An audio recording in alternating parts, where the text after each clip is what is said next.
దుక్కి దున్నాలే, నారు అలకాలే, నాటేయాలే, కలుపు తీయాలే, పురుగుల మందులు కొట్టాలే, ఆనకు ఎండకు కాపాడుకోవాలే, పంట చేతికి రావాలే, మార్కెట్కు పట్టుకుపోవాలే, ఆడ కాంట అయ్యేదాకా కొన్నొద్దులు కాపాడాలే, కాంట కావాలే, బిల్లు రావాలే.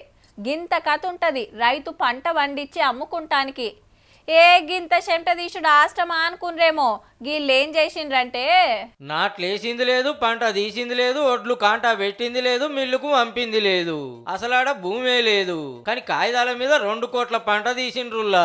అవు హన్మకొండ జిల్లా కమలాపూర్ లో ఓ రైస్ మిల్ ఓనర్ గింత పెద్ద కథ నడిపిండు. ఇంటోళ్ళు చుట్టాలను రైతులుగా చూపించి సాయంపేటలో 278 ఎకరాల భూమి ఉన్నట్టు, అందులో 8,000 కిలోల ధాన్యం పండినట్టు, ఐకేపీల కాంటా పెట్టి గా వాటిని ఇళ్ల మిల్లుకే తెచ్చినట్టు రికార్డులు రాసి సర్కార్కెళ్ళి 2 కోట్ల రూపాయల బిల్లు ఎత్తిండంటే చూడుర్రిగా. వ్యవసాయ శాఖ ఆఫీసర్ చేయి కూడా కలిసే వరకు పని అల్కగా అయింది. ట్యాబ్ ఆపరేటర్ చరణ్ సింగ్ ఇతని దగ్గర పాస్వర్డ్ అండ్ ఐడి లాగిన్ ఉంది paddy to the rice mill. In reality there was no paddy, no land, nothing. గట్లొచ్చిన పైసలకెళ్ళి ఎవరికి ఇవ్వాల్సిన కమిషన్ వాళ్ళకి ఇచ్చి కడమది మడత పెట్టిండు. ఇక పైకంతో కొడుకుల పేరు మీద భూమి జాగలు కారు కొన్నాడట.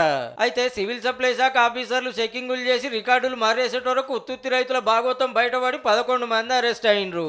నెలల కమానం మట్టిలో మరలాడిన రైతులకేం మిగులుతుందో గాని బురదల దిగకుండానే పంట వేయకుండానే కోట్లు కమాయించిర్రంటే ఎట్లా తయారైనరో చూడుర్రిగా.